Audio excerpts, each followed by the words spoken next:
Suppose you went to a restaurant, nice restaurant,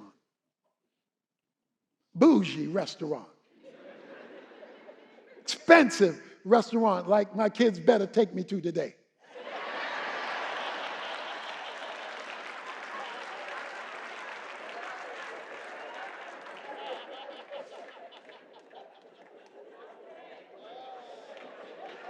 Like my kids better take me to today.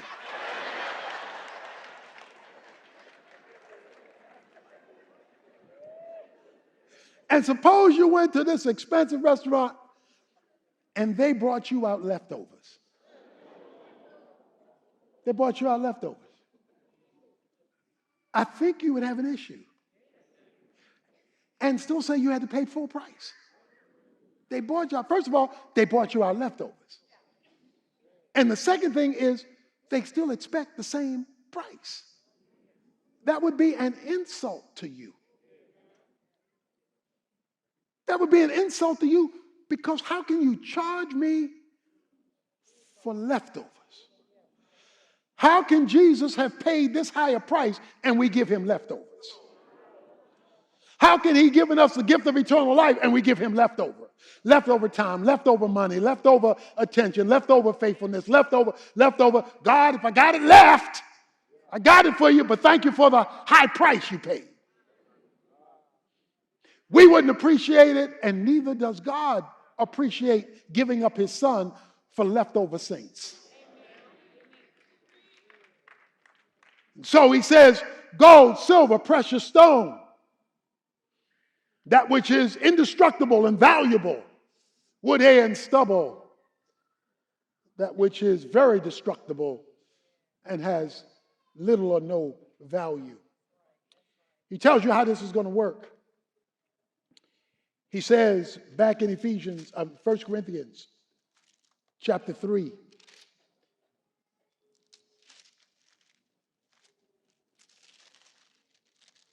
he says, verse 13, it will be revealed with fire.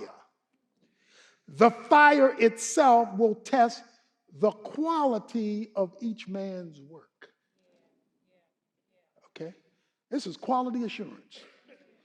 He will test the quality of each man, nobody's an exception, of each man's work. The fire is the discerning eye of God's judgment. And the discerning eye of God's judgment will reveal what was legitimate, what was illegitimate, what was fake, what was real, what was acceptable, what was not. And out of that judgment, it will determine what God can use because it had eternal value attached to it or what was useless. You can go to your backyard today and find wood, hay, and stubble. The limb from a tree that's broken off, weeds that have grown up, things that have got to be raked. You can go to your backyard because it's just there. It's just there on top of the ground. That's not how you find gold, silver, and precious stone. You're digging for that because that's valuable. That's not laying around. See, many Christians are satisfied with wood, hay, and stuff that's on the ground. They don't have to do anything with it. No, it doesn't take any effort to do that. But if you're looking for something valuable, you're going to dig for that because that's got some value to it. We want valuable people in our lives. You don't want to marry a wood, hay, and stubble man. You know, it's just there. Just there. At least I'm here. Just there. Or vice versa. I ain't cooking, you cook. I ain't cleaning, you clean. I ain't helping you, you do it. You know, but at least I'm here. No, that's wood, hay, and stubble. God says I'm more valuable than that. My son's sacrifice is more valuable than that. And so his discerning fire, his fiery eyes will analyze. And here's what happens. If a man's work which he built on remains, verse 14, he will receive a reward. So he's going to reward that which he can use because it had an eternal value attached to it.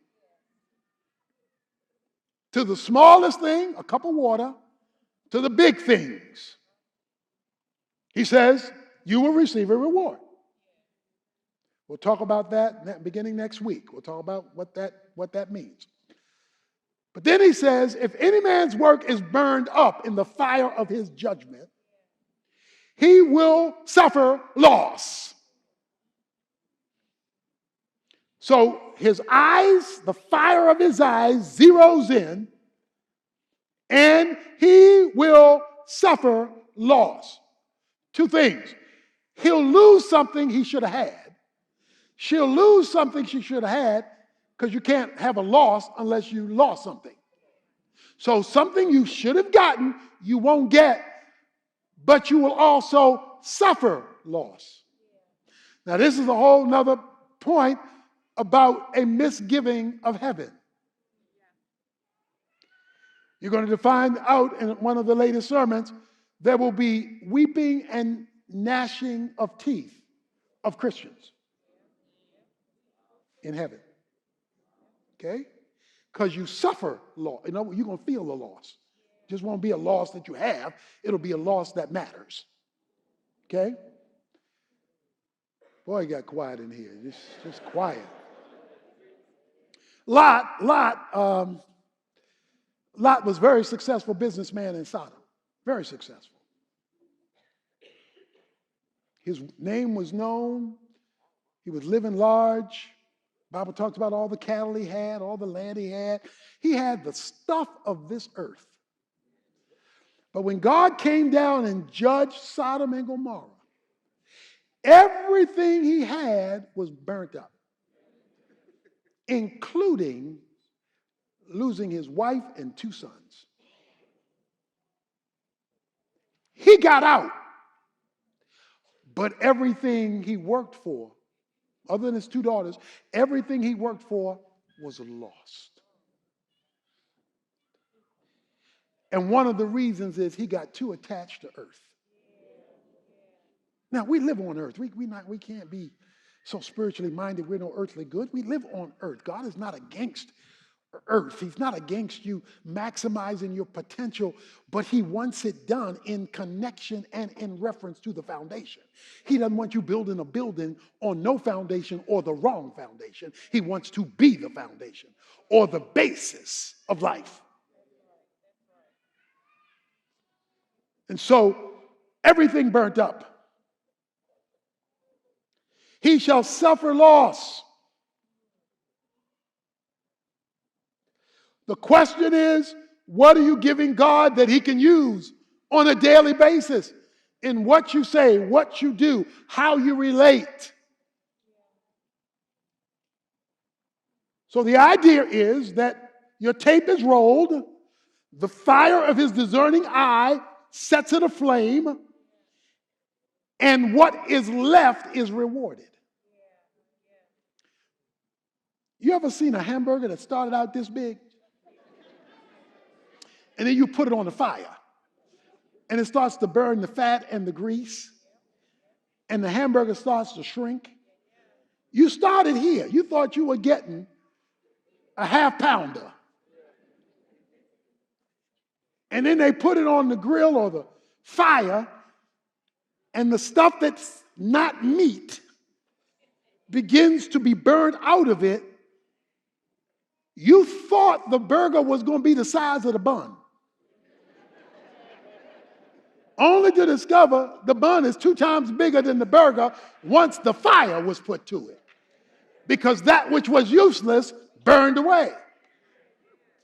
We may stand before God with 20 years of being a Christian, but once he puts his fire to it, to determine what he can use that had eternal value, it shrinks and shrinks and shrinks, and some suffer total loss. Since Jonathan's in church today, I'll use him as an illustration.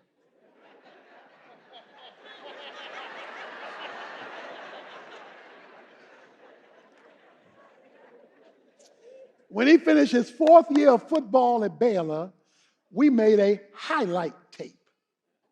This highlight tape. The highlight tape is a tape of all of his great plays when he was playing a fullback at Baylor. So it has his catches, his great blocks. It has great runs. It has special team stuff. It has things he excelled in on this highlight tape. This highlight tape went to half to 2/3 of the NFL teams. They were very impressive. The scouts came to Baylor, came to the tape room, and asked to see the whole game.